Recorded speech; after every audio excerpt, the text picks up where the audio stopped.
Esse vídeo é uma continuação do vídeo anterior. Caso você esteja entrando aqui pela primeira vez, convido-o a assistir aos vídeos anteriores disponibilizados na playlist. Também peço que se inscreva e ative o sininho para não perder leituras futuras. Obrigado. Enquanto Miss Linton vagueava pelo parque, sempre em silêncio e quase sempre a chorar, e o irmão se fechava na biblioteca com livros que nunca abria, na vã esperança, julgo eu, de que Catherine se arrependesse da sua conduta e se dispusesse a pedir-lhe desculpa e a procurar uma reconciliação, e Catherine continuava teimosamente a jejuar, convencida talvez de que Edgar morria de saudades sem a sua companhia às refeições, e de que apenas o orgulho o impedia de correr arrojar-se aos seus pés, eu continuava na minha lida, convencida de que a granja albergava apenas uma única alma sensata entre as suas paredes, e de que essa alma era a que habitava o meu corpo. Não me dava ao trabalho de lastimar a menina, nem de repreender a minha patroa, nem tampouco ligava aos suspiros do meu patrão, que ansiava por ouvir o nome da esposa, já que não podia ouvir a sua voz. Decidi que as coisas deveriam seguir o seu rumo sem a minha interferência. Apesar do processo se desenrolar com enfadonha lentidão, comecei a ter uma vaga esperança de que tudo se resolveria como eu a princípio imaginara. Ao terceiro dia, Miss Linton abriu a porta e, como se lhe acabara a água no jarro e na garrafa, pediu-me que os enchesse de novo e pediu também uma chávena de caldo, pois julgava-se às portas da morte. Pensei que só dizia aquilo para eu ir a correr contar ao marido, e como não acreditei em uma só palavra, não disse nada a Edgar, limitando-me a levar-lhe uma chávena de chá e uma torrada.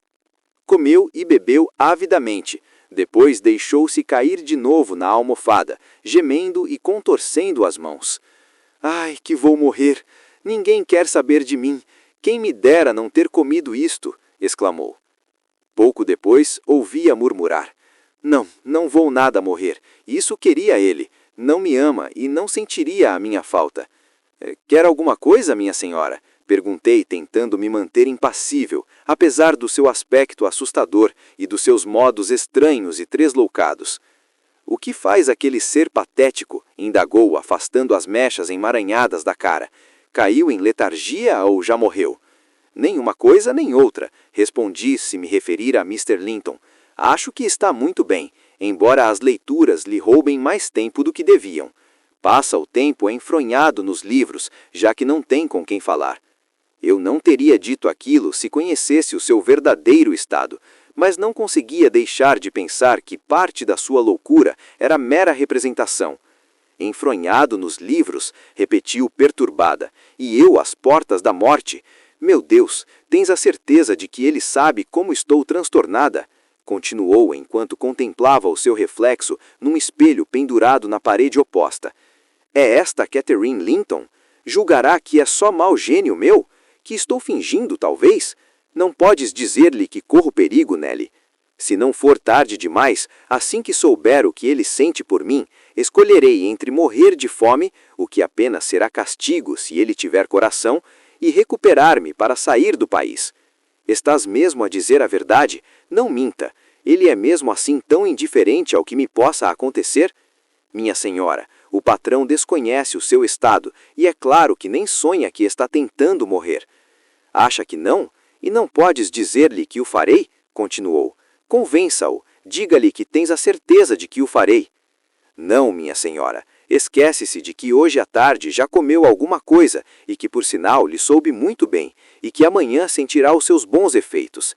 Se eu soubesse que isso o matasse, interrompeu, suicidava-me já.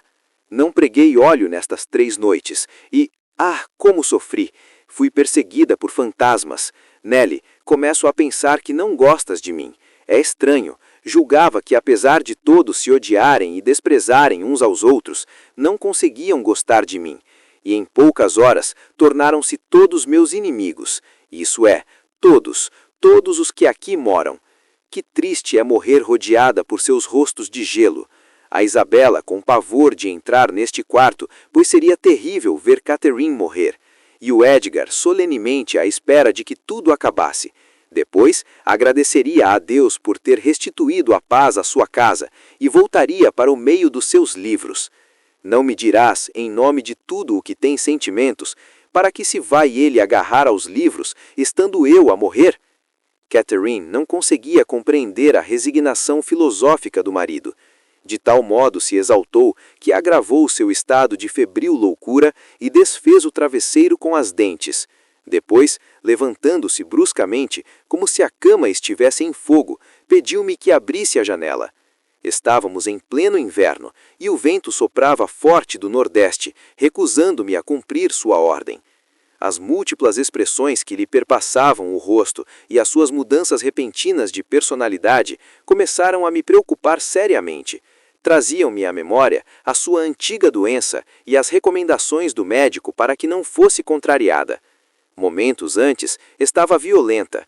Agora, apoiada em um dos armos e sem estar lembrada de que eu a contrariara, parecia divertir-se como uma criança a tirar as penas pelos rasgones do travesseiro, alinhando-as no lenço segundo as suas diferentes espécies.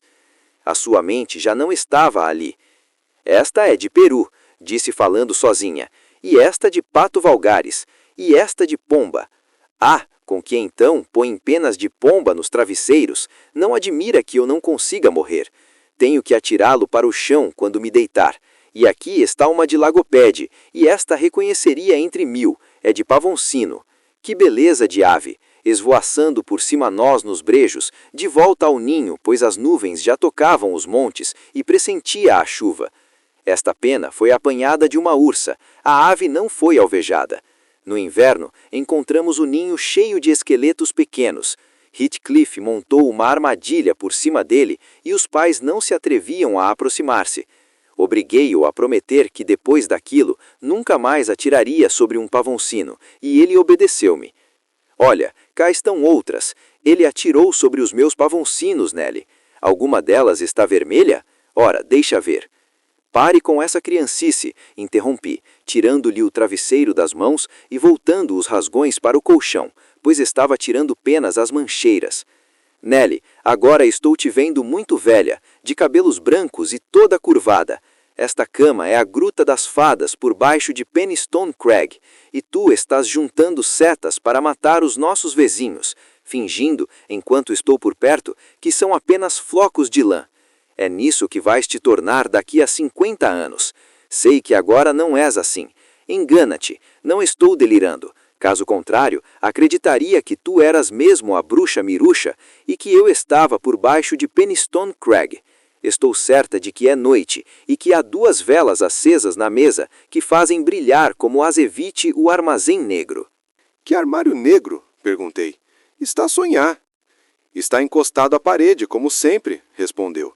Tem um aspecto estranho e vejo lá uma cara. Não há armário nenhum no quarto, nem nunca houve, disse eu, voltando para o meu lugar e levantando as cortinas da cama para poder vigiar. Não vês aquela cara? Perguntou, olhando fixamente para o espelho. Por mais que eu tentasse, não conseguia convencê-la de que era a sua própria cara que ela estava a ver, e acabei por cobrir o espelho com um chile. Continua ali escondida, prosseguiu, inquieta. Mexeu-se. Quem será? Espero que não saia dali quando te fores embora. Oh, Nelly, o quarto está assombrado. Tenho medo de ficar sozinha. Peguei-lhe na mão e tentei acalmá-la, pois uma série de estremecimentos sacudiram-lhe o corpo e seus olhos não paravam de fitar o espelho. Não está lá ninguém, insisti. Era a sua imagem refletida, Mrs. Linton. Já lhe disse. Era a minha imagem, murmurou, e o relógio bate às 12 badaladas. Então é verdade. É assustador. Os seus dedos arrepanharam o lençol e cobriu os olhos com ele. Tentei sair sem fazer barulho para ir chamar Mr. Linton, mas um grito lancinante obrigou-me a voltar para trás. O chile caíra do espelho. Então que se passa? Exclamei. Que medricas! Veja se percebe que isso é um espelho e que o que vê é o seu reflexo. E quem lá está a seu lado sou eu. Trêmula e assustada, abraçou-se a mim com força, e o terror foi se dissipando a pouco e pouco, e a palidez deu lugar a um rubor de vergonha. Meu Deus, pensei que estava em casa, suspirou. Pensei que estava deitada no meu quarto, no alto dos vendavais. como estou fraca, o meu cérebro ficou confuso e gritei inconscientemente. Não digas nada, mas não me deixa. Tenho medo de dormir por causa dos pesadelos. Um bom sono só lhe faria bem, minha senhora, respondi. E espero que depois de todo este sofrimento não mais deseje morrer de fome. Oh, se eu pelo menos estivesse na minha cama, na minha antiga casa, continuou amargamente, contorcendo as mãos. Com o vento a uivar por entre os abetos, rente à janela. Deixa-me senti-lo, vem direitinho do brejo, deixa-me respirá-lo. Entreabri a janela por momentos a fim de a acalmar. Uma rajada fria invadiu o quarto. Voltei a fechar a janela e regressei ao meu lugar. Agora estava sossegada, com o rosto banhado em lágrimas. O cansaço físico havia dominado a mente. A nossa impetuosa Catherine não passava agora de uma criança piegas. Há quanto tempo me fechei aqui? Perguntou com energia repentina. Foi no domingo, ao fim da tarde, e hoje é quinta-feira, ou melhor, sexta de madrugada. Como? Da mesma semana? Exclamou. Só passou tão pouco tempo? O suficiente para quem vive apenas de água fria e mau humor, observei. Bom, para mim pareceu um número de horas infinito, resmungou, em dúvida.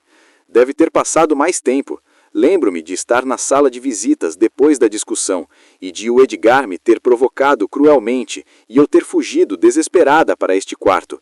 Assim que tranquei a porta, uma escuridão total envolveu-me e caí no chão. Não conseguiria explicar a Edgar que me sentia a desfalecer ou a enlouquecer se ele persistisse em me arreliar. Não conseguia controlar o que dizia nem o que pensava e talvez ele não tenha se apercebido da minha agonia. Tive apenas o bom senso de fugir dele e de sua voz. Quando recuperei a consciência, era já madrugada. Nelly, vou te contar o que pensei e o que me ocorreu e me obcecou a ponto de temer pela minha sanidade. Enquanto estava ali deitada, com a cabeça encostada à perna da mesa e meus olhos discerniam com dificuldade o vão escuro da janela, pensei que estava em casa, fechada na minha cama de painéis de madeira de ócaro, e doía-me o coração por alguma razão que não conseguia descortinar. Refleti e me afligi na tentativa de arranjar uma explicação para a angústia que eu sentia. E o que é mais estranho ainda, os últimos 7 anos da minha vida varreram-se-me da memória. Não me lembrava absolutamente de nada. Era de novo criança. Meu pai acabara de falecer, e minha dor adivinha do fato de que o Hindley tinha ordenado que eu e o Heathcliff nos separássemos. Via-me sozinha pela primeira vez, e, despertando de um sono sobressaltado após uma noite de choro, estendi a mão para desviar os cortinados da cama e toquei na mesa de cabeceira. Arrastei a mão pelo tapete, e então minha memória retornou. Meu último sofrimento transformou-se em um acesso de desespero. Não sei explicar por que me senti tão infeliz. Deve ter sido um acesso momentâneo de loucura, uma vez que não há razão que o justifique. Imaginei que fora arrancada do alto aos 12 anos, de tudo o que era querido naquela época, como o Heathcliff, para me converter em Mrs. Linton, a senhora da Granja dos Tordos, esposa de um estranho, exilada e proscrita desde então do que fora o meu mundo. Podes imaginar o abismo em que me afundei. Abana a cabeça se quiseres, Nelly, mas tu contribuíste para me pôr neste estado. Tu deverias ter falado com Edgar, é isso que deverias, para obrigá-lo a deixar-me em paz. Oh, estou ardendo em febre. Quem me dera estar ao ar livre. Quem me dera ser de novo aquela criança meio selvagem, audaz e livre, e rir-me das ofensas em vez de me preocupar com elas. Por que estou tão mudada? Por que meu branco ferve com tanta facilidade a umas míseras palavras? Estou certa de que voltaria a ser eu mesma outra vez entre as urzes daqueles montes. Abre a janela, escancara-a, depressa, por que não te moves? Porque não quero vê-la morrer de frio. Isso é, não queres dar-me hipótese de viver, é isso que queres. Contudo, ainda não estou incapaz de me mover. Eu mesma a abrirei. Escorregando da cama, antes que a pudesse impedir, atravessou o quarto a cambalear, abriu a janela e debruçou-se sem querer saber do vento gelado que lhe cortava o colo, afiado como uma labra. Implorei que voltasse para a cama, e como minha tentativa não surtisse efeito, tentei obrigá-la, mas depressa descobri que com o delírio sua força era muito superior à minha. O delírio apoderara-se dela. Suas ações e desvarios não me deixavam sobre isso qualquer dúvida. Não havia luz em casa nenhuma, nem perto nem longe. Todas as luzes foram apagadas há muito tempo, e as do alto dos vendavais não eram visíveis. Contudo, Mrs. Linton assegurava que conseguia vê-las. Olha, disse ela ansiosa, lá está meu quarto, e as árvores em frente a balançar. E a outra vela é do sótão de Joseph. Joseph deita-se sempre muito tarde. Está me esperando para ir fechar a cancela, pois vai ter muito que esperar. A caminhada é longa e preciso atravessar o cemitério de Gimmerton. Muitas vezes provocamos os fantasmas e nos desafiamos mutuamente a andar a evocar os mortos entre os sepulcros. Mas tu, Heathcliff, se te desafiar agora, ainda terás coragem de fazer isso? Se tiveres, ficarei contigo. Não quero lazer ali sozinha. Podem me botar a 7 palmos de fundo e fazer desabar a igreja sobre mim, mas não descansarei até estarmos juntos, nem nunca. Fez uma pausa e prosseguiu, com um sorriso estranho. Está ponderando a questão. Preferia que fosse eu a ir ter com ele. Pois então procura um caminho, mas não pelo meio do cemitério. Oh, como és lento! Alegra-te, afinal tu sempre me seguiste. Apercebendo-me de que era impossível argumentar contra a sua insanidade, procurei uma maneira de lhe pôr um agasalho pelos ombros sem alargar, pois não me atrevia a deixá-la sozinha à janela. Nesse instante, para meu grande pesar, ouvi rodar a maçaneta da porta e Mr. Linton entrou. Só agora saíra da biblioteca e, ao passar no corredor, escutara as nossas vozes e fora atraído pela curiosidade ou pelo medo de saber o que poderia estar a acontecer àquelas horas. «Oh, meu senhor!» gritei eu, antecipando-me à exclamação que ele soltaria ao deparar com aquele espetáculo e ao sentir a atmosfera gélida do quarto. «A pobre senhora está muito mal e faz o que quer de mim. Não a consigo controlar. Peço-lhe que a convença a voltar para a cama. Ponha de lado sua raiva, pois é difícil fazê-la desistir do que se lhe mete na cabeça.» «A Catherine está doente?» disse ele, correndo para nós. «Ellen, fecha a janela. Catherine, por quê?» Calou-se. O rosto desfigurado de Mrs. Linton prostrou-o sem fala. Conseguia apenas olhar para mim com um esgar de horror e surpresa. Está há dias nesta consumição, sem comer quase nada e sem se queixar. Só esta noite abriu a porta e por isso não pudemos informá-lo mais cedo do seu estado, uma vez que nós também não o conhecíamos. Mas não é nada grave. Avaliando bem a estupidez das minhas afirmações, Mr. Linton franziu as sobrancelhas, mostrando desagrado. «Com que então não é nada grave, Ellen Jane?» ripostou. «Hás de me explicar por que não me avisaste do seu estado.» Abraçou a esposa e olhou-a com ansiedade. A princípio, ela parecia não o reconhecer. Ele era invisível para o seu olhar abstrato. Contudo, o delírio tinha intermitências. Gradualmente, desviando os olhos da escuridão, centrou a atenção em Edgar e descobriu quem a abraçava. «Ah, afinal sempre vieste, Edgar Linton», disse ela com animosidade. «És daquelas coisas que quando se querem, nunca aparecem, e quando não se querem, presumo que agora vamos ter choradeira. Vejo que sim, mas nem isso me pode afastar da minha exígua morada lá adiante, o meu lugar de repouso para onde partirei antes da primavera acabar. Lá está ele, mas não será entre os Linton, sob a abóboda da capela. Será ao ar livre, debaixo de uma lápide. Depois, podes escolher o que preferires, ficares com eles ou comigo.» «O que fizeste, Catherine?» começou Edgar. «Então eu já não significo nada para ti? Amas aquele malvado do Heathcliff?» «Cala-te!» bradou Mrs. Linton. «Cala-te imediatamente. Se pronunciares este nome, acabo já com tudo. Atiro-me desta janela. O meu corpo pode te pertencer, mas minha alma estará no cimo daqueles montes antes que voltes a tocar-me. Já não te desejo, Edgar. Volta para os seus livros. Alegra-me que tenhas essa consolação, pois tudo que de mim possuías desapareceu para todo o sempre.» «Está delirando, meu senhor», intervi. «Só tem dito disparates, mas se descansar e receber os cuidados necessários, depressa se curará. Daqui em diante não devemos irritá-la.» «Dispenso os seus conselhos», respondeu Mr. Linton. «Conhecias o temperamento da sua senhora e incitou-me a contrariá-la. e não me avisou de como ela tem passado estes 3 dias, foi uma desumanidade. Nem meses de doença conseguiriam provocar uma mudança dessas. Comecei a me defender, pois achava errado ser censurada por causa de mais um capricho maldito. Eu já sabia que o comportamento de Mrs. Linton era teimoso e arrogante, mas o que eu não sabia era que o senhor desejava alimentar o seu gênio feroz. Não sabia que para agradar a senhora, deveria fechar os olhos para o que Mr. Heathcliff fez. Procedi como uma servente de confiança, ao avisá-lo, e levei a paga de uma servente de confiança. Bem, aprendi que para a próxima deverei ter mais cuidado. Para a próxima, descubra o senhor sozinho o que se passa. Então o senhor prefere ficar na ignorância, Mr. Linton, disse eu. Heathcliff tem a sua permissão para cortejar a menina e vir cá sempre que o senhor não está para envenenar sua relação com a senhora? Catherine, apesar de muito confusa, escutava a nossa conversa. Ah, então a Nellie me traiu, exclamou ela. É a Nellie o meu inimigo misterioso, sua bruxa.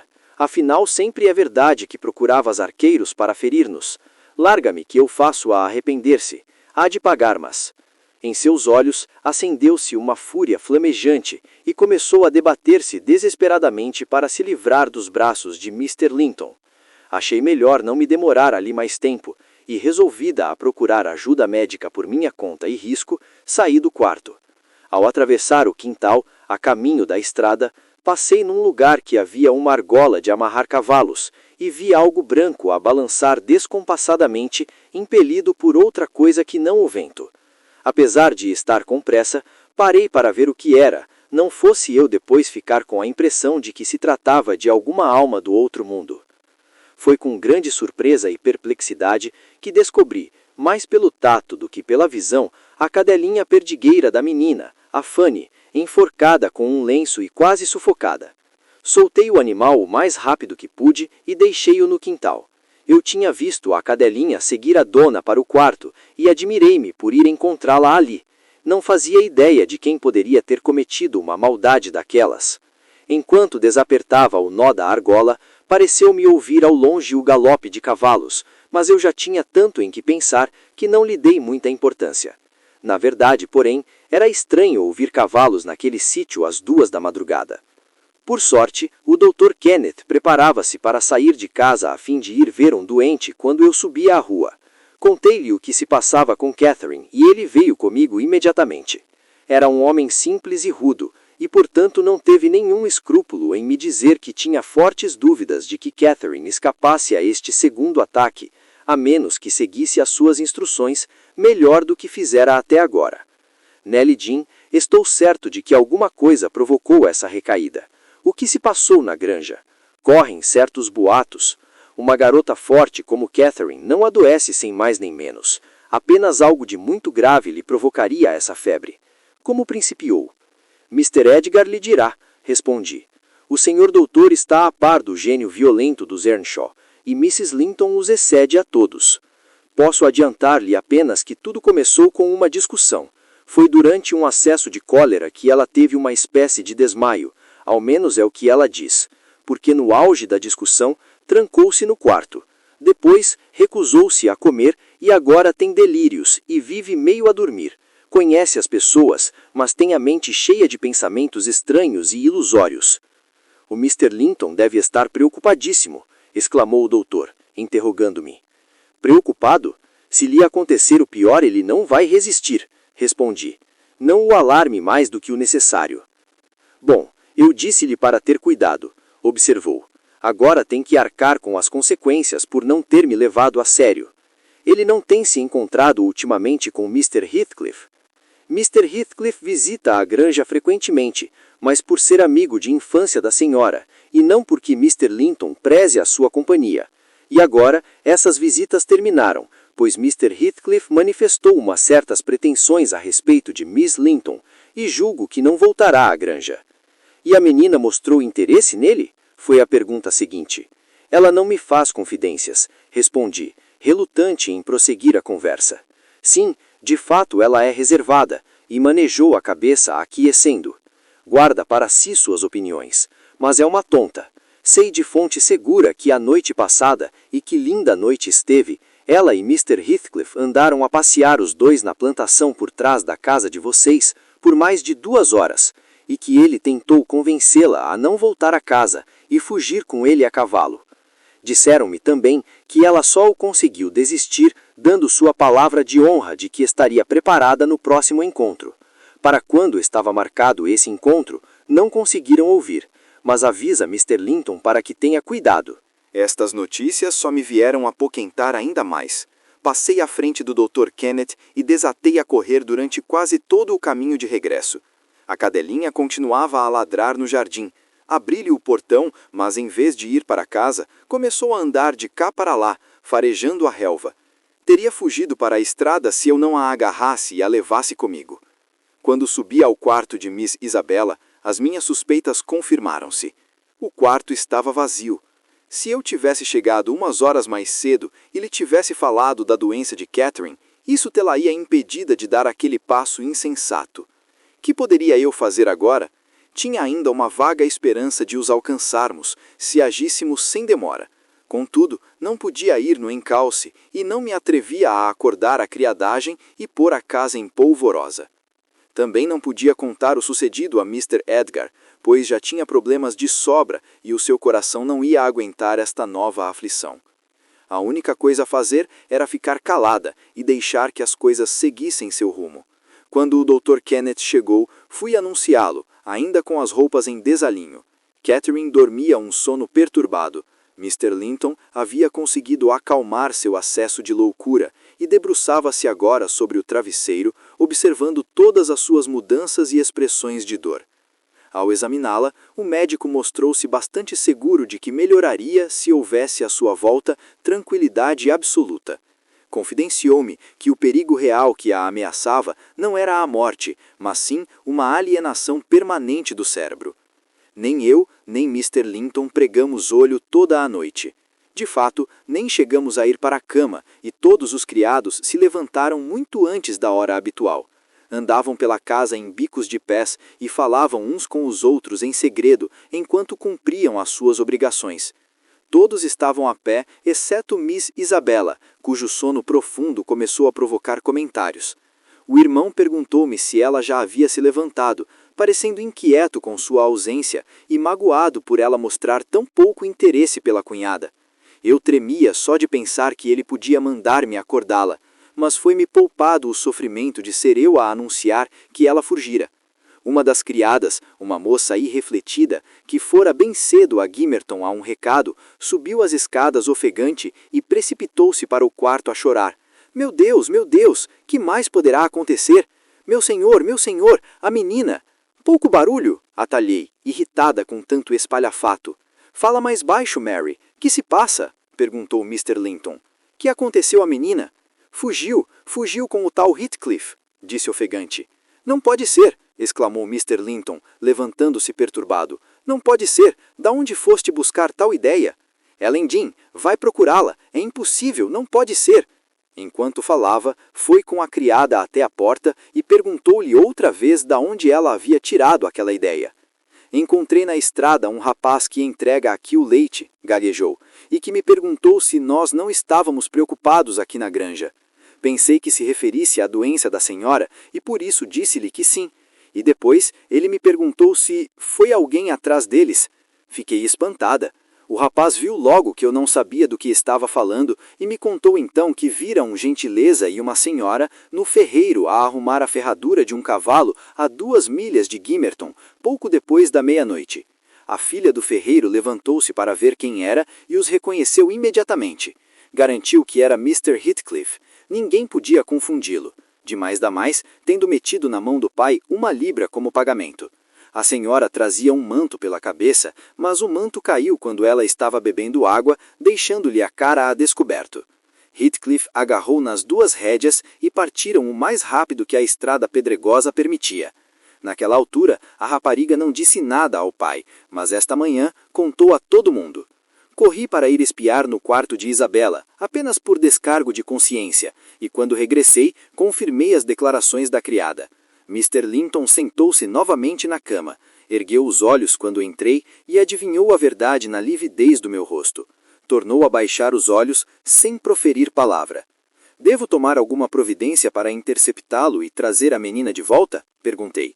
Que podemos nós fazer?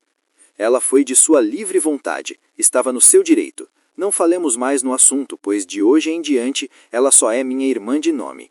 Não fui eu que a reneguei. Foi ela que me renegou a mim. Foi tudo o que disse a respeito deste assunto. Não voltou a fazer qualquer pergunta, nem a mencionar o nome da menina, exceto quando me ordenou que enviasse todos os seus pertences para a nova morada logo que se soubesse onde era. Capítulo 13. Durante 2 meses, nada se soube dos fugitivos. E nesses 2 meses, Mrs. Linton sofreu e venceu seu pior reencontro com a doença chamada febre cerebral.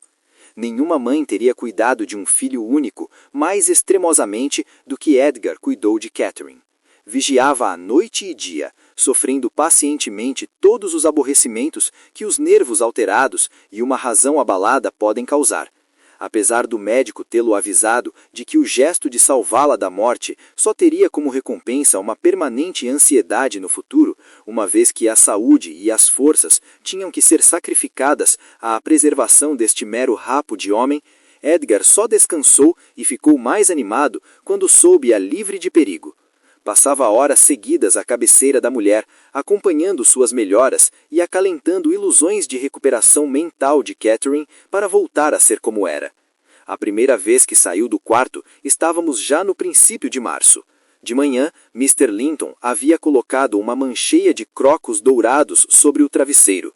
Os olhos de Catherine, indiferentes a qualquer vislumbre de prazer, brilharam delitados quando, ao acordar, viram os crocos e apressou-se a juntá-los avidamente. «São as primeiras flores do alto!» exclamou. «Lembram-me a brisa suave e relaxante, e o sol ameno e a neve recém-derretida. Diz-me, Edgar, o vento não sopra agora do sul e a neve não está quase derretida?» «A neve já derreteu toda, minha querida», respondeu Edgar. «Só consigo lobrinhar 2 manchas brancas em todo o brejo. O céu é azul, as cotovilas cantam e os arroios correm cheios. Catherine, na primavera passada, desejava que ter você debaixo deste teto. Agora, desejava que você pudesse estar no alto daqueles montes. A brisa é tão suave que estou certo de que ficaria curada. Só voltarei lá uma única vez, e será para sempre.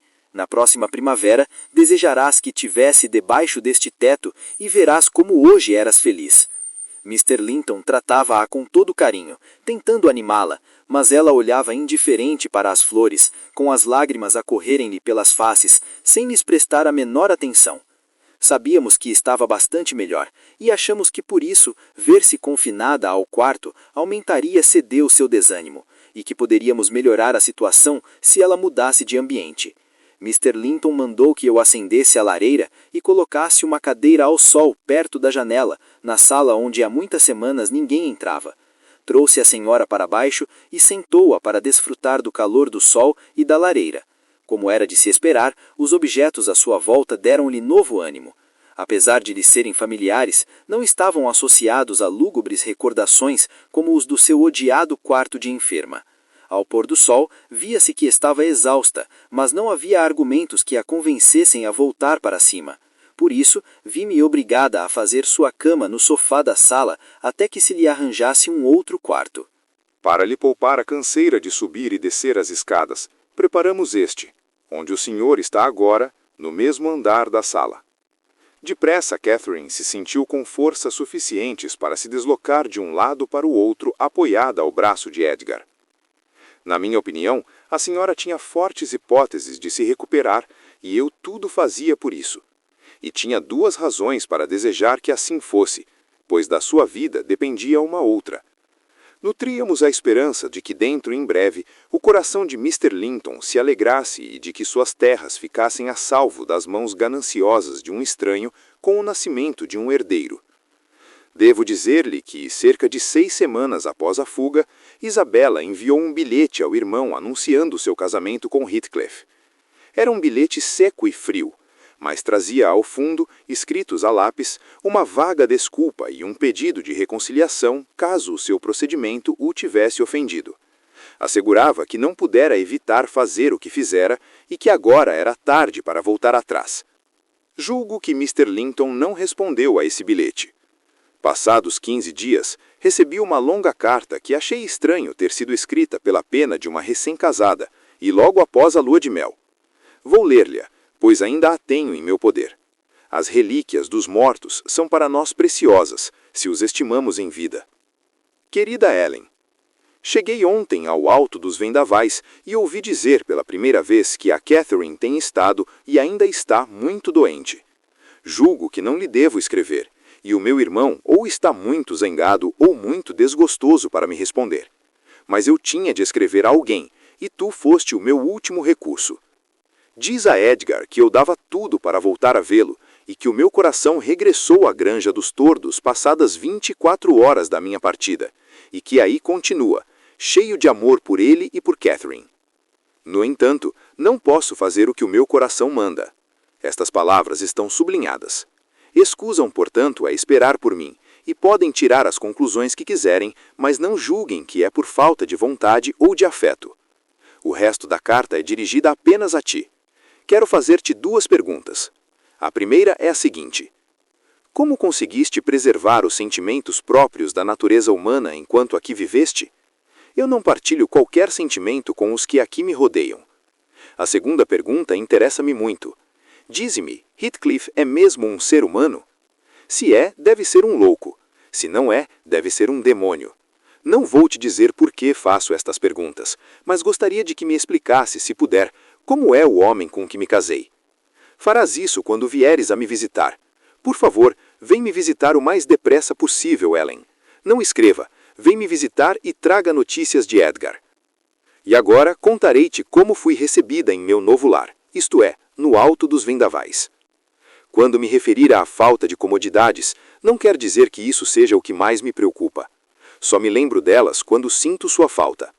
Pularia de contente se fosse essa a causa de toda a minha infelicidade, e tudo o mais não passasse de um sonho bizarro. O sol se punha por trás da Granja dos Tordos quando viramos em direção ao brejo. Deviam ser umas 6 horas. O meu companheiro fez uma paragem de cerca de meia hora para inspecionar o parque, os jardins e provavelmente a própria casa. Era, portanto, já de noite quando nos apeamos no pátio. O teu velho colega, Joseph, veio a nosso encontro com uma vela de luz tênue. A cortesia com que me recebeu confirmou sua reputação. Seu primeiro gesto foi colocar a vela ao nível de meu rosto, olhar-me com um ar hostil, espetar o lábio inferior em sinal de desdém e virar-me as costas. Depois levou os 2 cavalos para os estábulos. Em seguida reapareceu a fim de fechar o portão, como se estivesse em um castelo medieval. O Heathcliff ficou a falar com ele, e eu entrei na cozinha, um buraco imundo e desarrumado. Aposto que não a reconhecerias. Mudou imenso desde que deixou de ser cuidada por você. À lenha estava um garoto de ar rufião, robusto e mal vestido. A boca e os olhos pareciam imenso com os de Catherine. Pensei que deveria ser o sobrinho de Edgar, e, de alguma forma, meu também. Tive que cumprimentá-lo e, claro, dar um beijo. É aconselhável causar boa impressão logo de início. Aproximei-me, tentei pegar-lhe na mão e perguntei: "Como vai, meu querido?" Devolveu-me a saudação com um palavrão que não entendi. "Vamos ser amigos, Hareton?" disse, tentando manter conversa. Praguejou e ameaçou assulhar o dog contra mim se eu não me pusesse a andar. "Ei, Throttler!" chamou o patife, e, vindo de algum canto qualquer, surgiu um canzarrão de aspecto feroz. "E agora, giras ou não giras daqui para fora?" disse ele em tom de voz autoritário. Condescendi por amor à pele. Tornei a sair, e esperei que os outros voltassem. Do Heathcliff nem sombra, e Joseph, a quem segui até os estábulos para pedir-lhe que me acompanhasse, olhou-me muito sério e resmungou. "Que foi que você, messê, disse? Nunca um cristão ouviu tal linguagem? Você, messê, fala como se tivesse a boca cheia de batatas quentes. Como quer que eu entenda?" Dizia que desejava que me acompanhasse lá dentro. Gritei, julgando que ele era surdo, e já bastante ofendida com a falta de maneiras. "Eu não, tenho mais o que fazer", respondeu enquanto continuava seus trabalhos, andando com a lanterna para cima e para baixo, para examinar bem o meu vestido e a minha aparência. Aquele, bom demais, e esta, sem dúvida, tão triste quanto era de se esperar. Contornei o pátio, passei por uma cancela e dei com outra porta, a qual tomei a liberdade de bater, na esperança de encontrar algum serviço mais civilizado.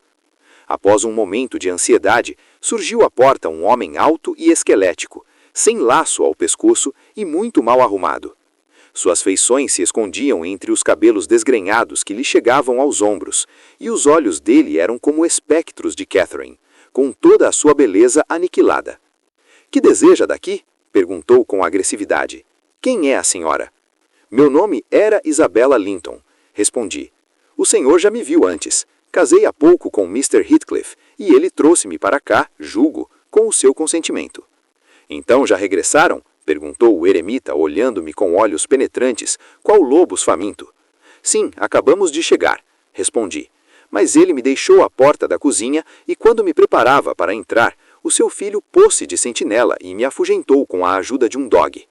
"O maldito sempre cumpriu a promessa", rosnou o meu futuro anfitrião, procurando o Heathcliff por trás de mim na escuridão. Em seguida, iniciou um solilóquio de imprecações e ameaças do que tencionava fazer se aquele demônio o ludibriasse. Arrependi-me de ter batido na porta e estive quase a virar as costas antes que ele terminasse as blasfêmias. No entanto, e antes que eu pudesse fazê-lo, mandou entrar e fechou a porta, trancando-a. Na sala ampla havia uma grande lareira, a única fonte de luz naquele compartimento. O chão era num tom cinza uniforme. Os pratos de estanho, outrora reluzentes e que me chamavam a atenção quando era criança, partilhavam da mesma obscuridade, todos cobertos de manchas e de poeira. Perguntei se podia chamar uma serva que me conduzisse ao quarto, mas Mr. Earnshaw não me respondeu. Pôs-se a andar de cá e para lá, com as mãos nos bolsos, e parecia ter esquecido de minha presença.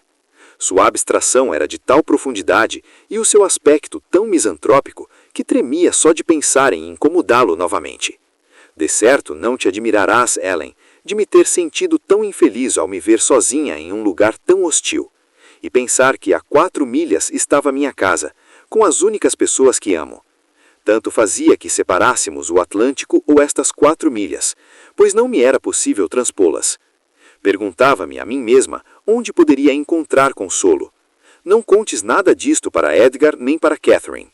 E, além de toda essa tristeza, havia ainda o desespero de não ter nenhum aliado contra o Heathcliff. Foi quase contente que procurei abrigo no alto dos vendavais, para não ter de viver sozinha com ele. Mas ele conhecia bem as pessoas que aqui vivem e não temia que elas se intrometessem. Fiquei, pois, sentada sozinha, na companhia dos mais lúgubres pensamentos. O relógio bateu às 8 e depois às 9, e Mr. Earnshaw sempre a andar para trás e para frente, cabisbaixo e em silêncio. Só de quando em vez deixava escapar um gemido ou uma exclamação azeda. Pus-me à escuta, a ver se detectava alguma voz feminina dentro daquela casa, enquanto preenchia o tempo com remorsos amargos e previsões sinistras, que, por fim, se exprimiram em lágrimas e soluços. Só me apercebi de quão alto manifestava o meu sofrimento quando Mr. Earnshaw, interrompendo o seu vai-vem compassado, parou à minha frente e me olhou com surpresa. Aproveitando a atenção que me dispensava, exclamei: "Estou exausta da viagem e desejava deitar-me. Onde posso encontrar uma criada?" "Vou procurá-la, já que não aparece nenhuma." "Não temos criadas", respondeu. "Terá de se haver sozinha." "Então diga-me onde posso dormir", volvi, entre soluços. O cansaço e a angústia haviam me feito perder toda a dignidade. "O Joseph vai levá-la ao quarto do Heathcliff", disse ele. "Abra essa porta, ele está lá dentro." Quando me preparava para obedecer, Mr. Earnshaw agarrou-me o braço bruscamente e acrescentou num tom sinistro: "Recomendo-lhe que feche a porta à chave e corra às trancas. Não se esqueça de o fazer." "Tudo bem", disse eu. "Mas por que, Mr. Earnshaw? Não me agradava nada a ideia de me fechar deliberadamente no quarto com o Heathcliff." "Veja isto", respondeu, tirando do bolso uma pistola de formato assaz singular, pois do cano saía uma navalha de ponta e mola de 2 gumes. "A tentação é muito grande para um homem desesperado, não acha? Não resisto a ir lá acima todas as noites, ver se ele se esqueceu de fechar a porta. Se isso acontecer, é um homem morto. Faço isso todas as noites, E ainda que 1 minuto antes me ocorram 1000 razões para não fazê-lo, tenho aqui no peito um demônio que me aconselha a matá-lo. Hei de lutar contra esse demônio enquanto puder, mas, quando chegar a hora, nem todos os anjos do céu me conseguirão deter. Examinei a arma pormenorizadamente e tive uma ideia terrível. Como eu seria poderosa se possuísse aquele instrumento? Tirei-lhe-o da mão e toquei na navalha. Ele estava surpreso com a expressão que detectou no meu rosto, não de horror, mas de cobiça. Pegou a pistola cioso, fechou a navalha e voltou a guardá-la no bolso. Não me importo que lhe vá contar tudo, disse ele. Ele que se ponha a par e a senhora trate de velar por ele. Pelo que vejo, está a par do que se passa entre nós, pois o perigo que ele corre não a choca. Que lhe fez o Heathcliff? Indaguei. Que patifaria lhe fez ele para o odiar tanto? Não seria melhor obrigá-lo a deixar esta casa? Não, trovejou Earnshaw. Ele que não pense em sair daqui, ou será um homem morto. Convença-o a fazer isso e será uma assassina. Terei eu de ficar sem todos os meus bens e sem hipótese de os reaver? Terá o Hareton de ser um vagabundo? Maldição! Hei de reaver tudo o que é meu, e ficarei também com o seu ouro e depois o seu sangue. O diabo que fique com sua alma. O inferno será 10 vezes mais tenebroso com tal hóspede.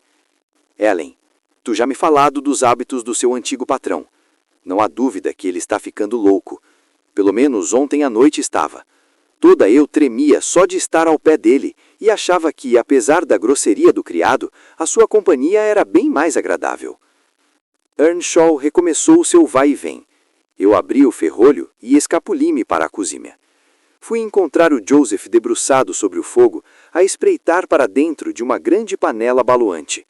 Ao lado, pousada em cima de um banco, estava uma tigela de madeira cheia de farinha de aveia. A panela começou a ferver e o Joseph voltou-se para meter a mão na tigela. Imaginei que aquilo fosse nossa menção e, uma vez que estava cheia de fome, decidi tornar a mistela comestível. Eu faço as papas, propus de súbito, colocando a tigela fora do alcance de Joseph. Tirei o chapéu e a saia de montar.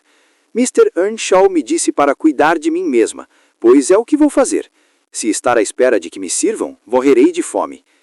Deus do céu, murmurou ele, sentando-se e coçando as meias listradas que lhe chegavam aos joelhos.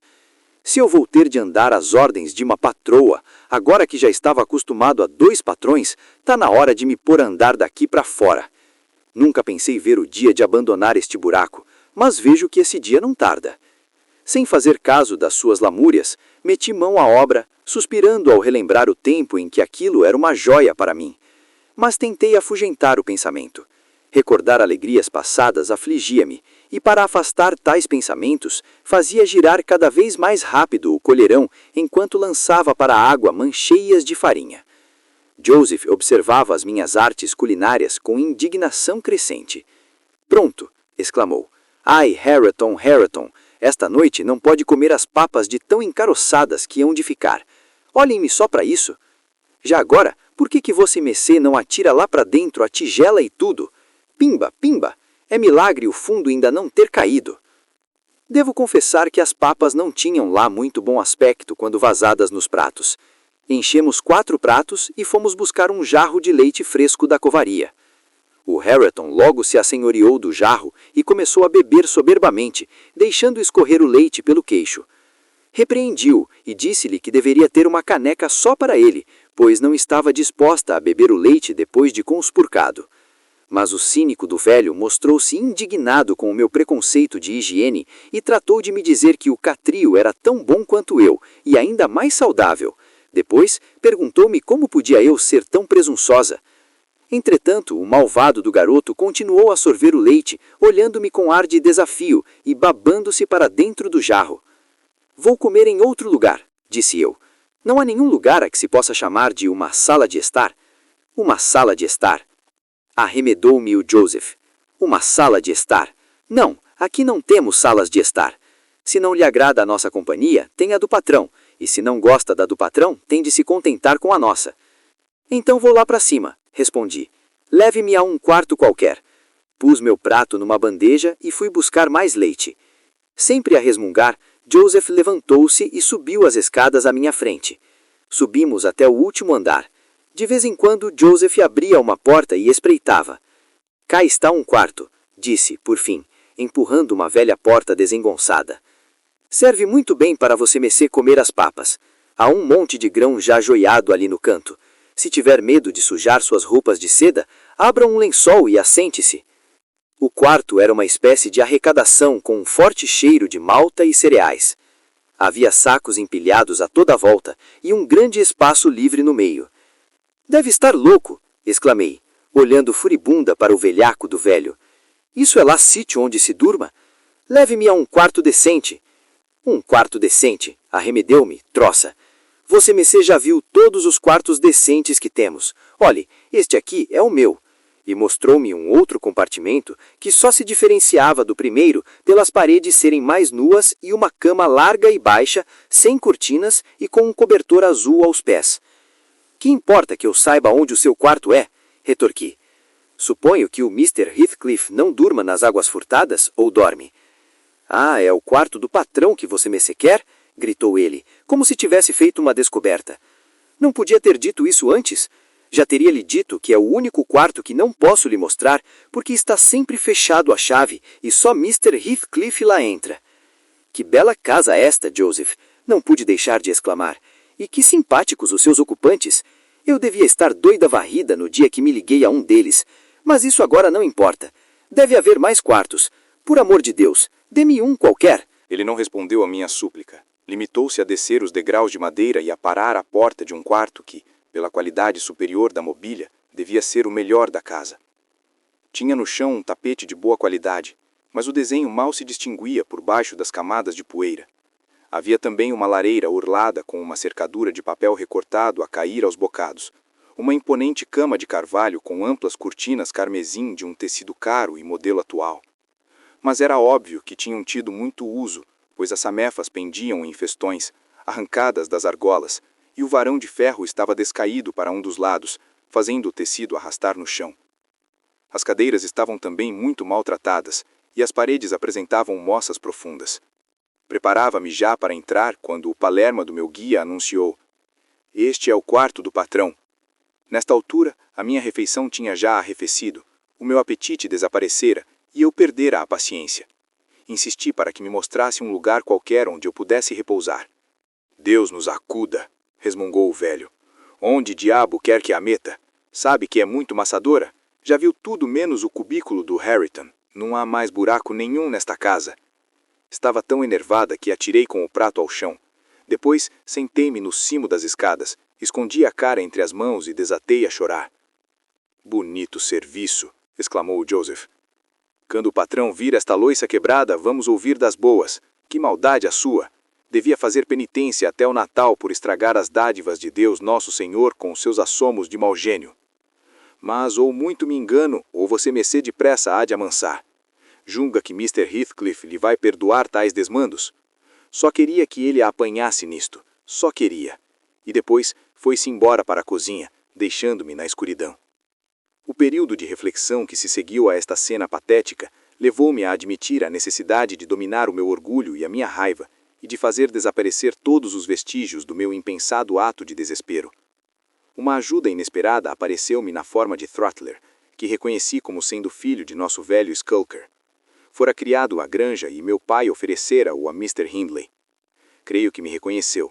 Encostou o focinho ao meu nariz para me cumprimentar, e depois apressou-se a comer a papa enquanto eu apanhava os cacos e limpava as pingas de leite do corrimão com o meu lenço. Mal tínhamos terminado a nossa tarefa, ouvi os passos de Mr. Earnshaw. O cão meteu o rabo entre as pernas e chegou-se para a parede. Eu me escondi no quarto mais próximo.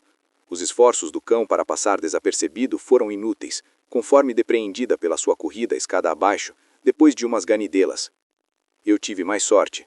Earnshaw passou, entrou no quarto dele e fechou a porta. Logo a seguir, Joseph subiu com o Harrington para ir-lo deitar. Eu tinha me refugiado no quarto do garoto, e o velho, ao ver-me, disse: "Já há lugar para você e para o seu orgulho lá embaixo. A sala está vazia. Fica toda para você e para o seu orgulho, além de Deus Nosso Senhor, que será o terceiro e muito mal se há de sentir na sua companhia." Aceitei a sugestão toda contente.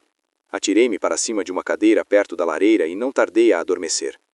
Foi um sono profundo e tranquilo, mas de pouca duração. Heathcliff me acordou. Acabara de entrar e perguntou-me com a já costumeira delicadeza o que eu fazia ali. Expliquei-lhe a razão por que estava a pé tão tarde. Ele tinha a chave do nosso quarto no bolso. O possessivo nosso foi uma grave ofensa. Jurou que aquele quarto não era e nunca seria meu, e que...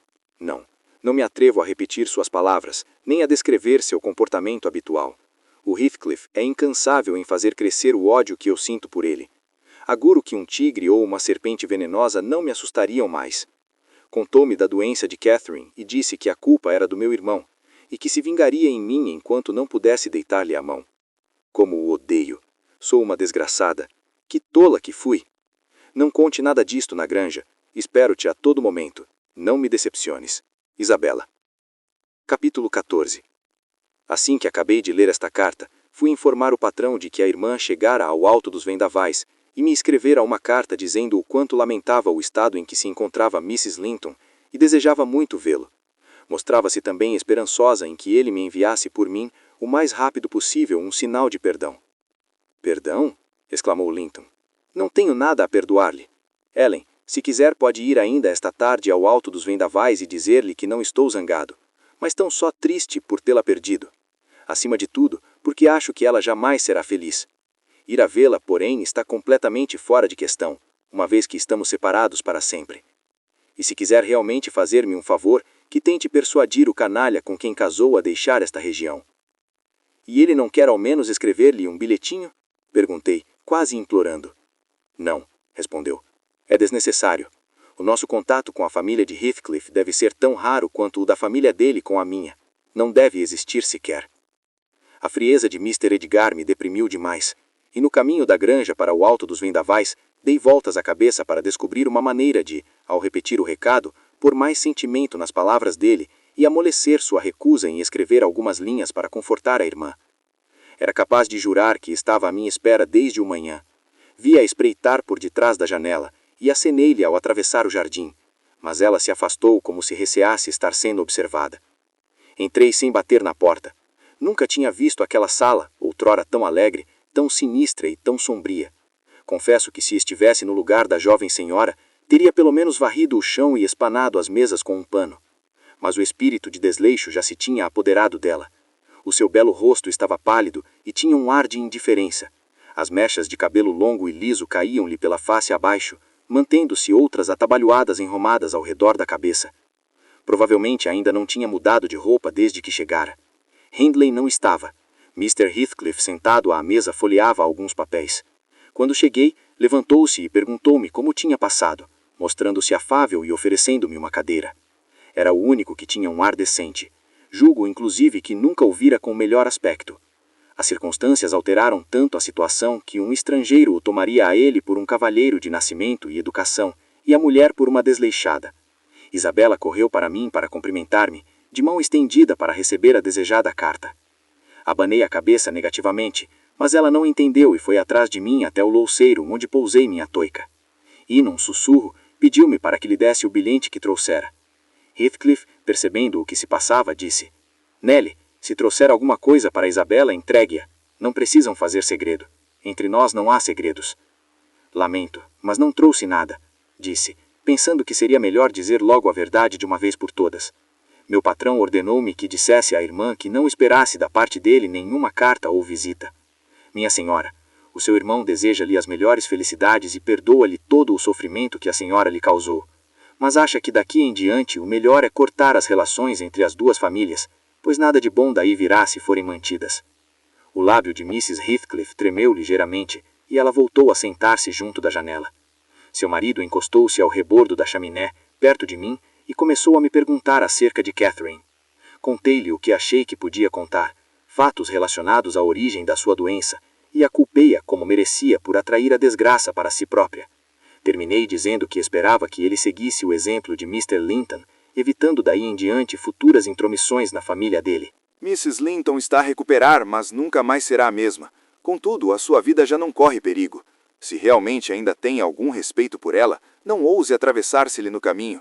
Desapareça de vez das redondezas. Não tenha pena de partir.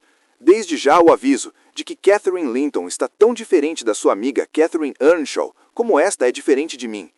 Se sua aparência mudou radicalmente, mais ainda mudou o seu caráter, e aquele que por força da necessidade é seu companheiro, só manterá o seu afeto por ela doravante em nome do que ela foi outrora, do sentido de humanidade e dever.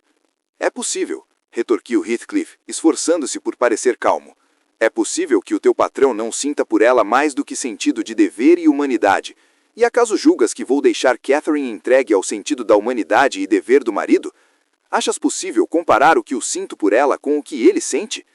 Antes de te ires embora desta casa, preciso que me prometas que vais conseguir arranjar-me um encontro com ela. Quer ela concorde, quer não, tenho de vê-la. Que dizes, Nelly?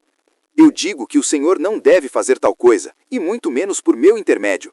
Outro encontro entre o senhor e meu patrão poderá ser fatal para minha senhora. Com a sua ajuda, isso poderá ser evitado, prosseguiu.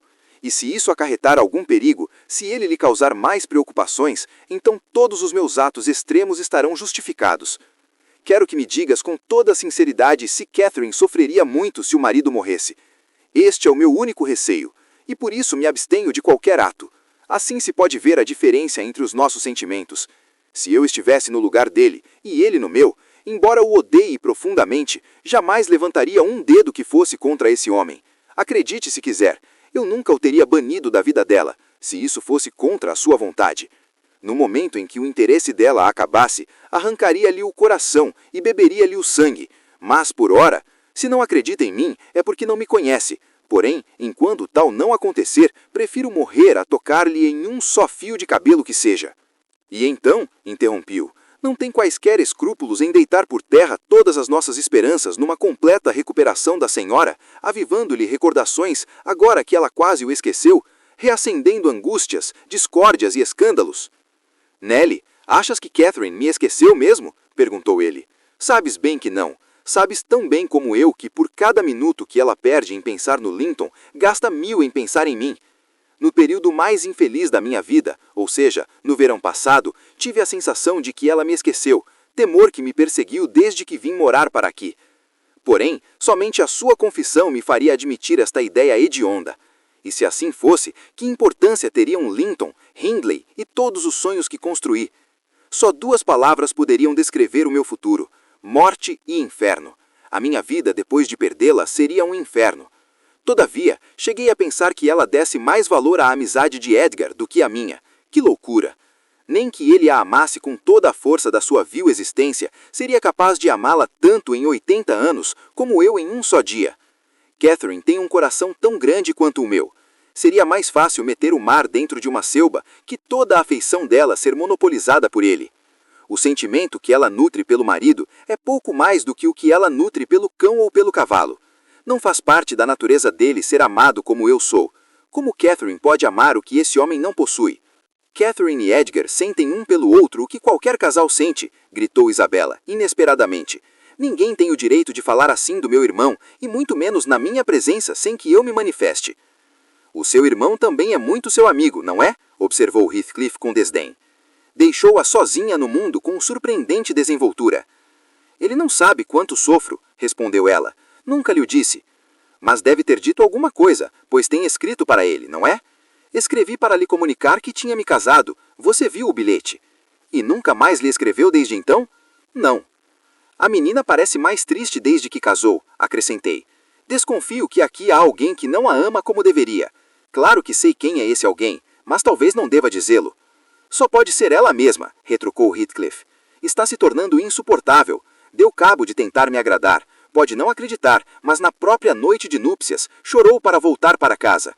Contudo, e não sendo muito bonita, enquadra-se melhor nesta casa modesta, e tomarei as providências necessárias para que não me deixe ficar mal, andando por aí na vadiagem. Bem, o senhor lembre-se de que Mrs. Heathcliff está acostumada a ter servos, e foi criada como filha única, uma menina a quem todos faziam as vontades. O senhor deveria arranjar-lhe uma criada para manter as coisas arrumadas, e deveria tratá-la com delicadeza. Qualquer que seja a sua opinião sobre Mr. Edgar, não pode pôr em dúvida a capacidade de sua esposa em alimentar sentimentos profundos.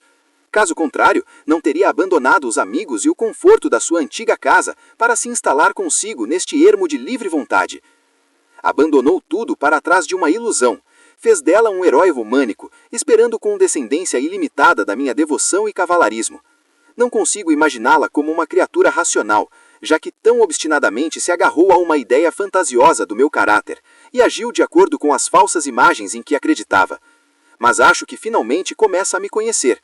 Não vislumbro mais os seus sorrisos idiotas e trejeitos que de princípio tanto me irritavam.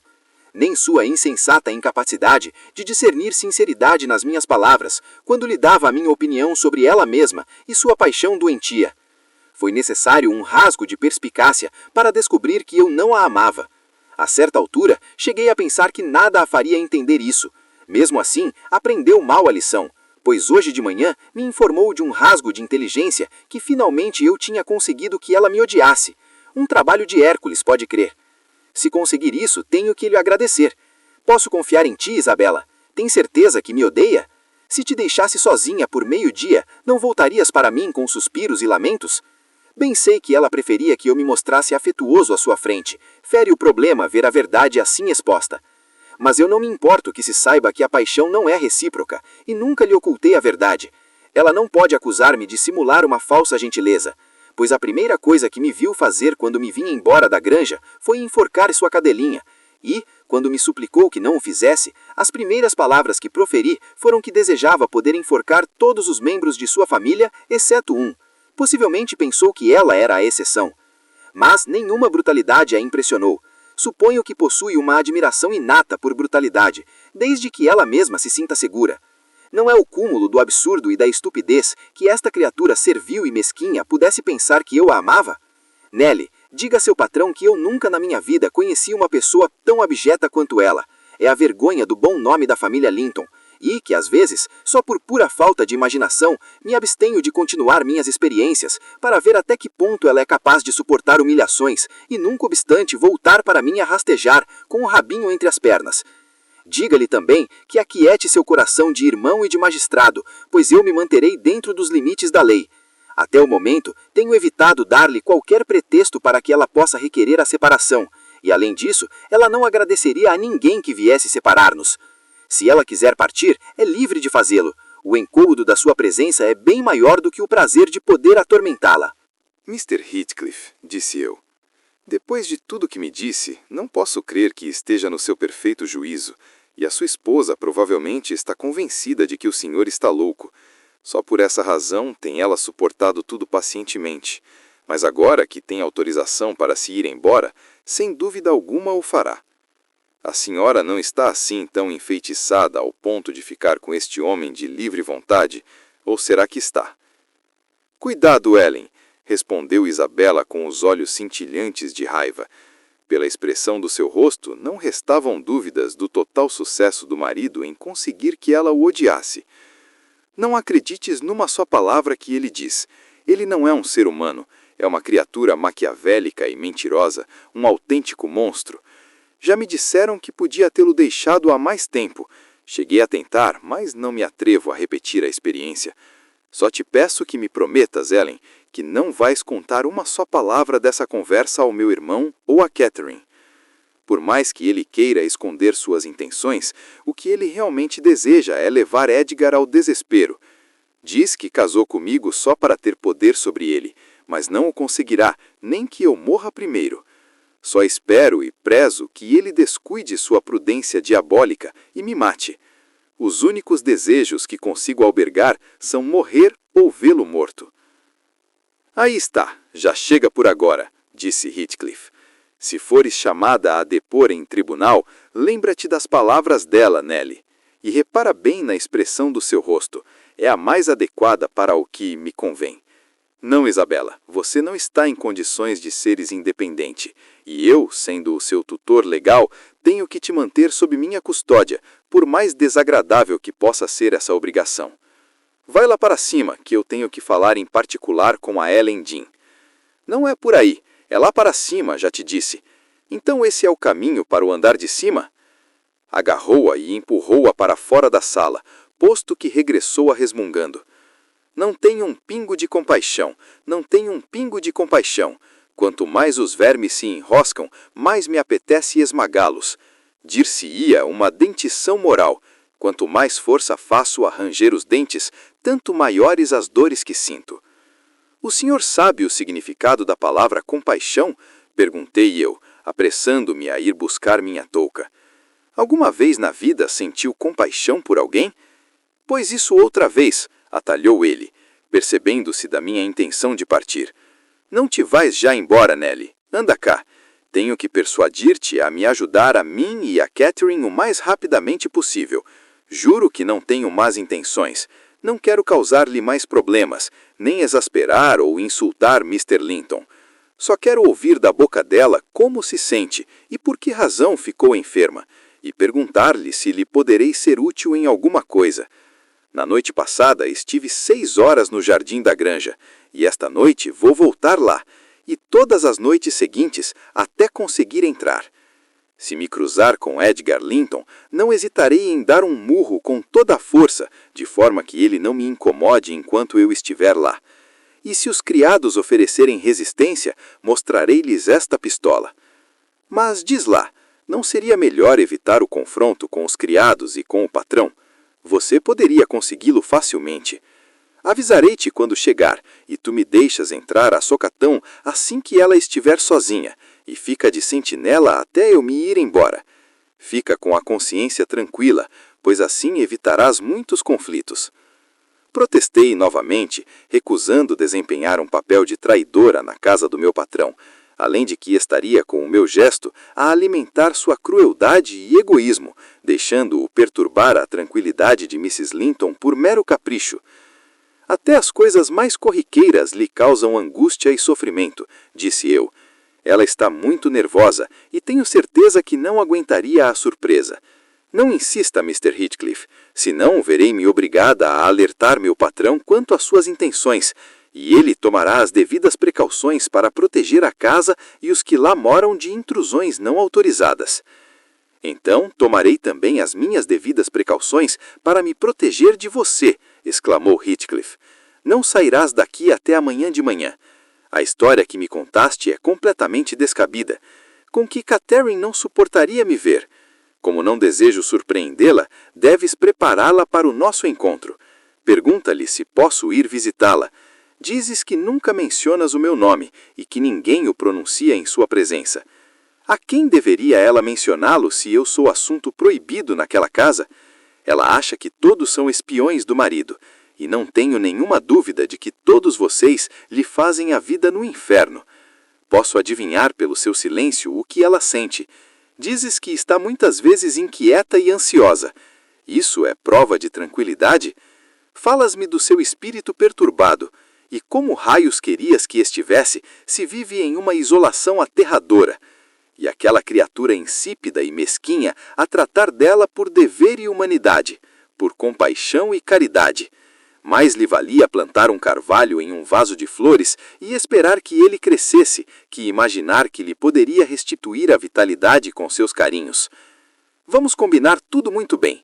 Ficas tu aqui e vou eu bater-me por minha Catherine contra Linton e seus lacaios?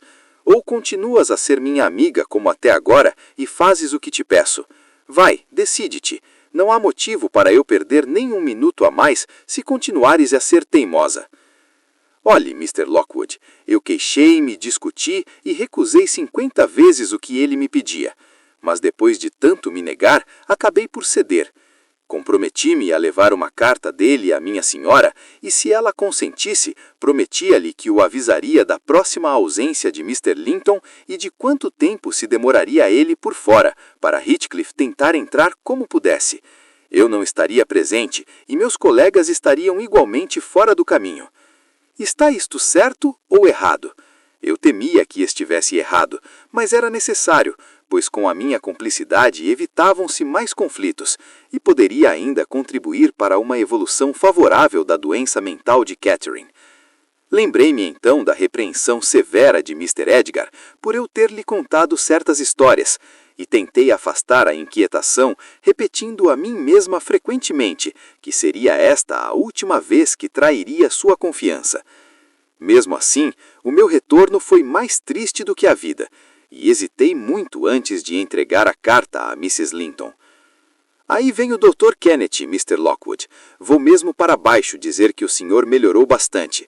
A minha história já vai longa, como se costuma dizer, e o melhor é deixar o resto para amanhã.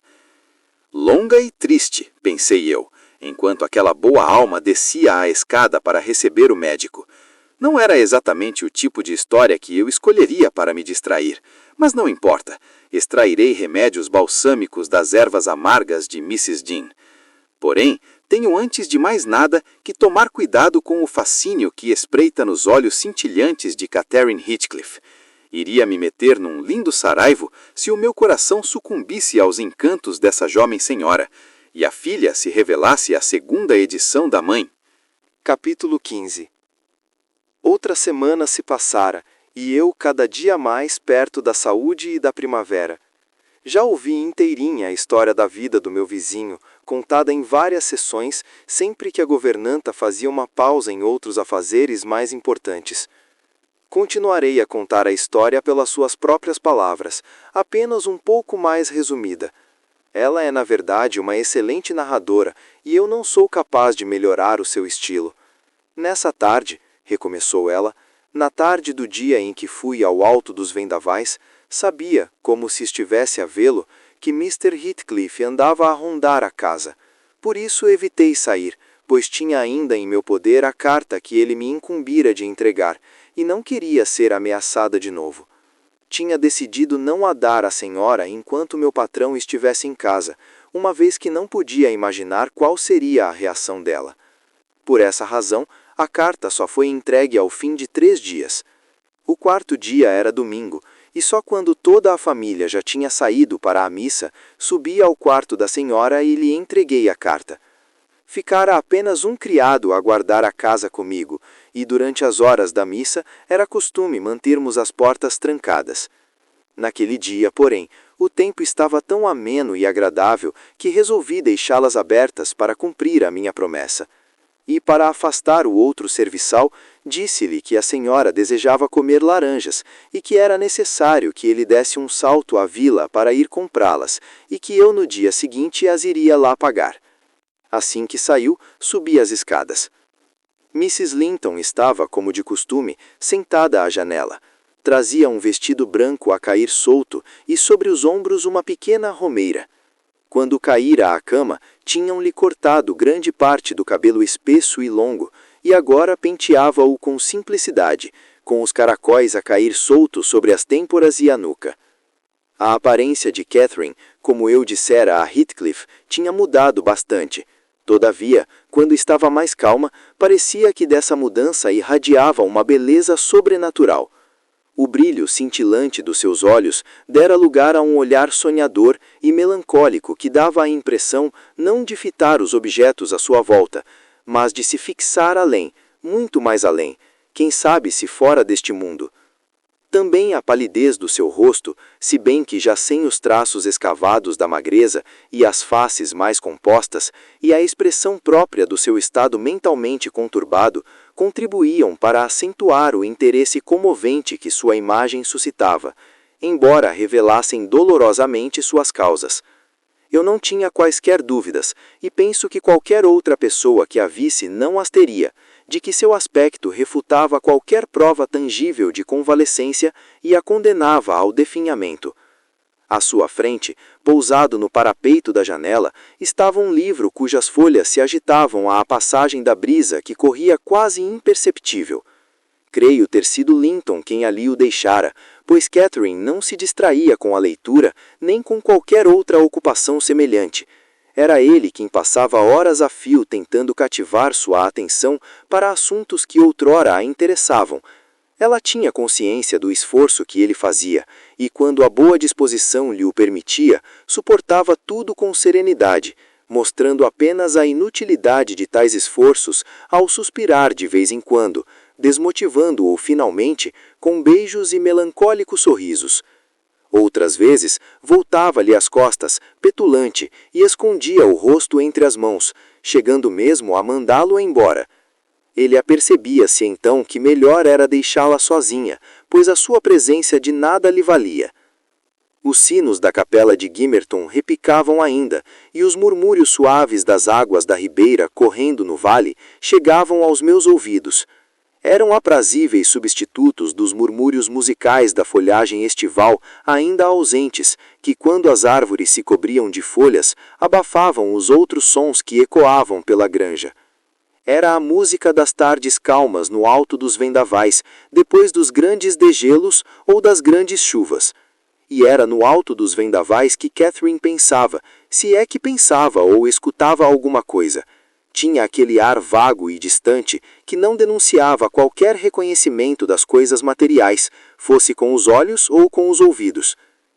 Mrs. Linton, tenho uma carta para você, disse eu, metendo-lhe-a gentilmente em uma das mãos, a que estava pousada no regaço. Deve lê-la imediatamente, pois espera uma resposta. A senhora quer que quebre o selo? Quebra, sim, respondeu ela sem desviar o olhar. Abri a carta. Era muito breve. Agora leia-a, por favor. Insisti. Ela moveu a mão e deixou a carta cair. Coloquei-lhe-a novamente no regaço e esperei que se dignasse a olhá-la, mas demorou tanto a fazê-lo que achei por bem insistir. A senhora quer que eu a leia? É de Mr. Heathcliff. Ao ouvir este nome, Catherine se estremeceu e seu olhar brilhante refletia perturbantes recordações e um esforço evidente para coordenar as ideias. Pegou a carta, percorreu os olhos pelas esparsas linhas e, quando chegou à assinatura, suspirou. Todavia, vi que não tinha compreendido o seu verdadeiro significado, pois quando a instei a dar-me uma resposta, limitou-se a apontar para o nome, ao mesmo tempo que me questionava com um olhar triste e ansioso. Sabe, ele deseja vê-la, disse eu, reparando na necessidade de um intérprete. Neste momento já deve estar no jardim, impaciente e esperando por uma resposta. Enquanto falava, reparei que o enorme cão deitado no sol no relauve arrebitou as orelhas como se fosse ladir, mas logo voltou a baixá-las suavemente, anunciando pelo abanar da coda que alguém conhecido se aproximava. Mrs. Linton inclinou-se ligeiramente para a frente, sustendo a respiração. Daí a instantes, ouvimos passos no vestíbulo. A porta aberta era tentação demais para Heathcliff não entrar. Supora talvez que eu tivesse faltado à minha promessa, e por isso resolveu confiar na sua própria ousadia.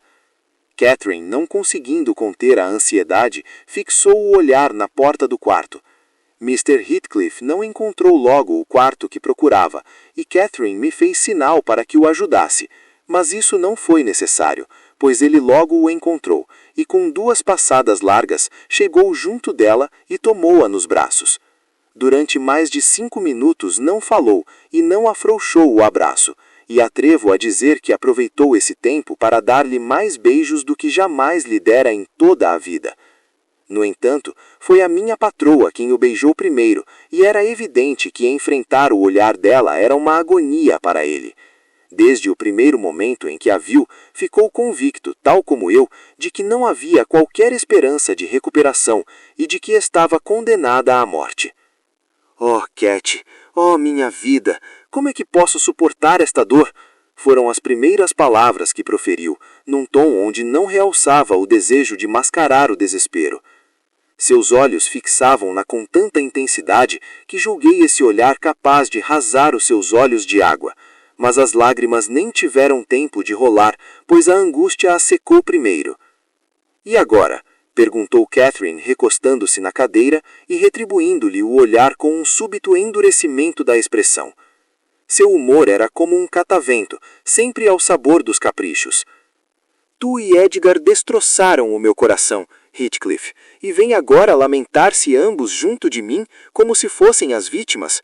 Não terei compaixão de vocês, não eu, a quem os 2 deram a morte.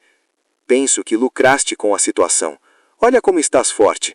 Quantos anos pensas ainda viver depois que eu morrer? Heathcliff tinha posto um joelho na terra para abraçá-la, mas ao tentar levantar-se, ela agarrou-o pelos cabelos, obrigando-o a manter-se na mesma posição. Gostava de poder abraçar-te até morrermos os 2, prosseguiu ela, amargamente. Não importa o que sofresses, não me preocupo com os teus sofrimentos. Por que não hás de tu sofrer se eu sofro tanto? Será que me vais esquecer e ficares muito contente quando eu estiver debaixo da terra? E daqui a 20 anos dirás, junto à minha sepultura, aqui jaz a Catherine Earnshaw. Amei-a há muitos anos e perdê-la dilacerou-me o coração, mas tudo isso são coisas do passado. Depois dela já amei outras mulheres, os meus filhos são-me mais caros do que ela foi, e quando morrer, não me sentirei feliz por ir junto dela, muito pelo contrário, lamentar-me-ei por abandonar os meus filhos. Não será assim, Heathcliff? Não me tortures até eu ficar tão louco como tu, gritou ele, libertando-se e rangendo os dentes de raiva. Para um espectador imparcial, formavam os dois um quadro bizarro e assustador. Catherine bem podia acreditar que o céu seria a sua pátria de exílio, mas só se ao perder o corpo, ela perdesse também o caráter. O seu rosto empalecido tinha agora um ar selvagem e vingativo, com os lábios descorados e os olhos cintilantes. Mantinha a mão fechada e, por entre os dedos, espreitavam as madeixas de cabelo que ela lhe tinha arrancado. Quanto ao companheiro, e enquanto se levantava com a ajuda de uma mão, com a outra agarrava-a por um braço. A falta de consideração pelo estado em que ela se encontrava era tamanha que, quando a largou, pude ver 4 marcas vermelhas na sua pele esmaecida. Deve estar possuída pelo diabo para falar comigo nesse tom, atendendo sobretudo a que estás à beira da morte? Já pensou bem que todas essas palavras vão ficar gravadas na minha memória, consumindo-me a alma eternamente depois que tu morreres? Sabes que mentes quando afirmas que fui eu quem te levou a esse estado deplorável, e tu também sabes, Catherine, que enquanto viver nunca te esquecerei. Não será suficiente para o teu egoísmo atroz saberes que enquanto descansas em paz, eu sofrerei os tormentos do inferno? Não terei paz, gemeu Catherine, debilitada pela fraqueza física, devida ao batimento acelerado e desigual do coração, visível e audível neste acesso de exacerbada agitação. Quando o paroxismo durou, nada mais disse. Depois, continuou, mais docilmente. Heathcliff, eu não te desejo os tormentos que passei.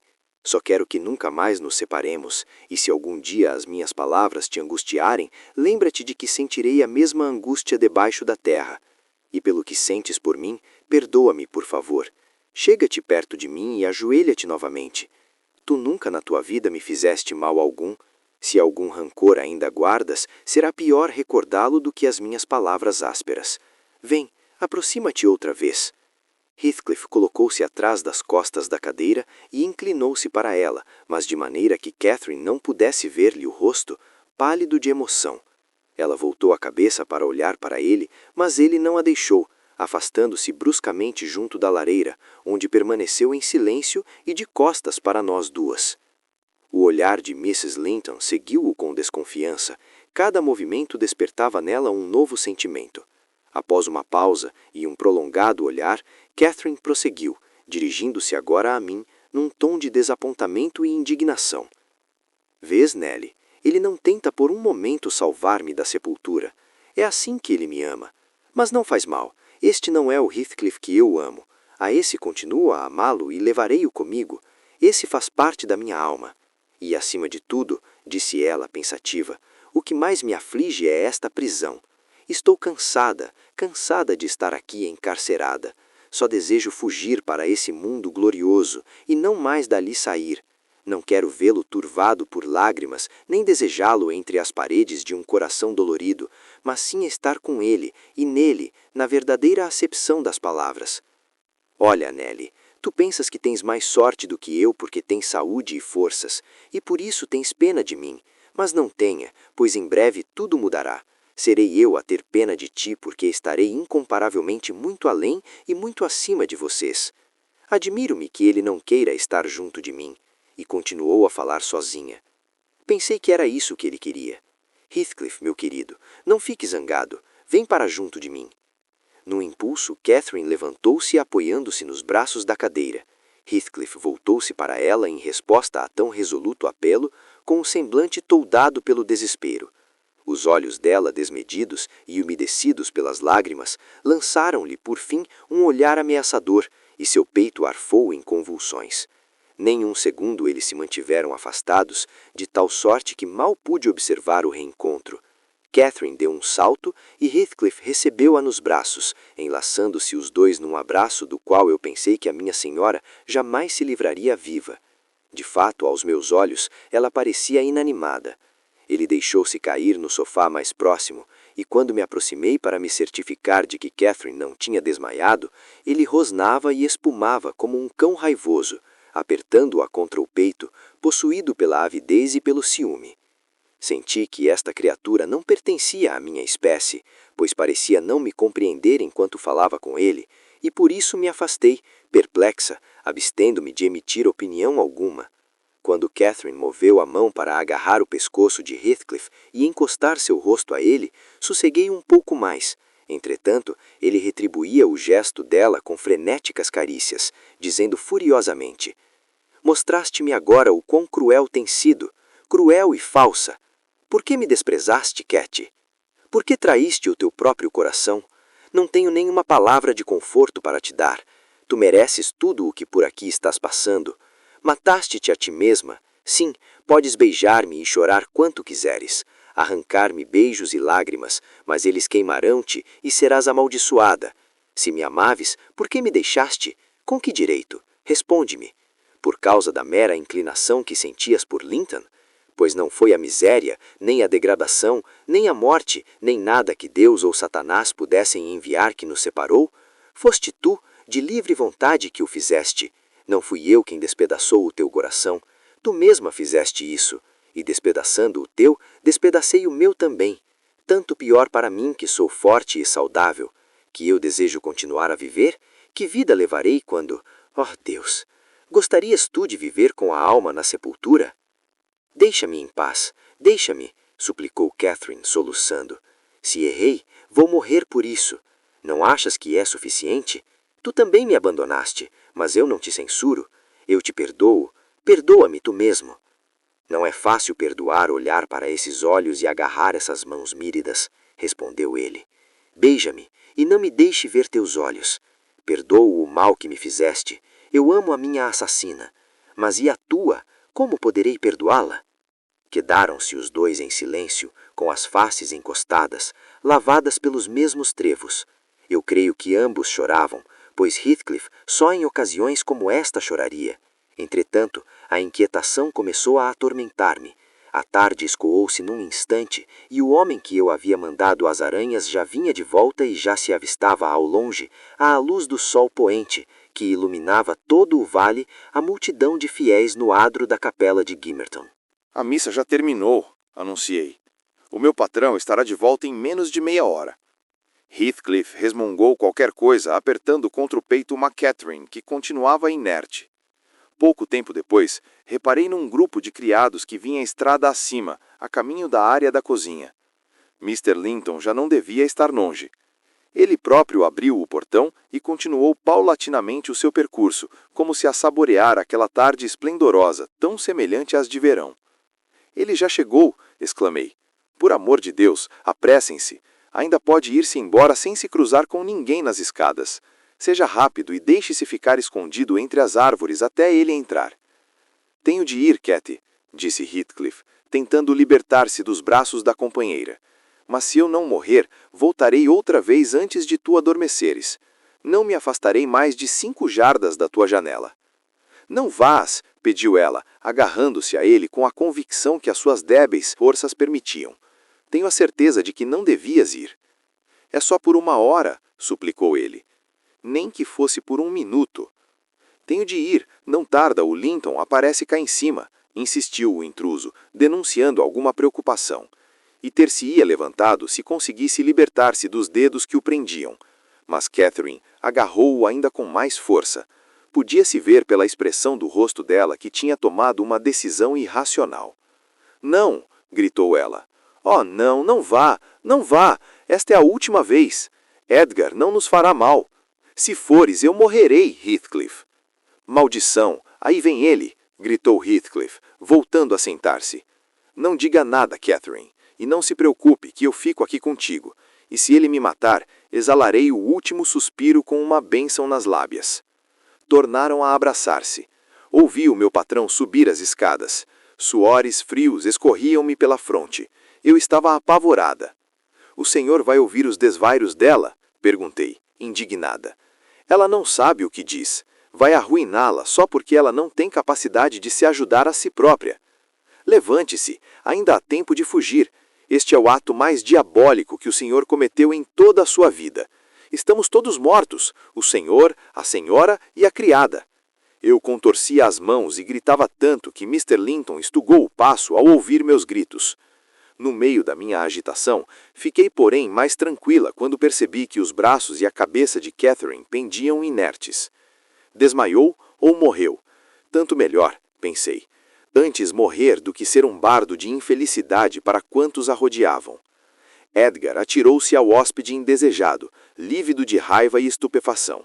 O que ele se preparava para fazer, isso eu não sabia. Contudo, o outro pôs fim a quaisquer ímpetos, depondo-lhe nos braços o corpo aparentemente sem vida de Catherine. Calma, homem, disse ele. A não ser que seja um demônio, trate dela primeiro e depois ajuste as contas comigo. E retirou-se para a sala, onde se sentou. Mr. Linton me chamou, e foi com grande dificuldade e só após aturados esforços que conseguimos reanimá-la. Mas ela delirava, gemia e suspirava, e não reconhecia ninguém. Mr. Edgar, preocupado com o estado dela, esqueceu-se do odiado hóspede. Mas eu não. Na primeira oportunidade, fui avisado de que Catherine já estava melhor e supliquei-lhe que partisse, prometendo-lhe que na manhã seguinte o informaria de como ela havia passado a noite. Não me recuso a sair por aquela porta, respondeu ele, mas não arredarei pé do jardim. Vê lá, Nelly, não te esqueças do que prometeste. Lembra-te de que estarei debaixo daqueles abetos. Se não apareceres, far-lhe-ei outra visita, quer o Linton esteja lá, quer não. Lançou um olhar rápido para a porta entreaberta para se certificar de que eu dissera a verdade, e livrou a casa de sua presença nefasta. A leitura desse livro continuará no próximo vídeo. Se você chegou até aqui, peço que deixe seu joinha e se inscreva em nosso canal para não perder os próximos vídeos. Obrigado e até a próxima!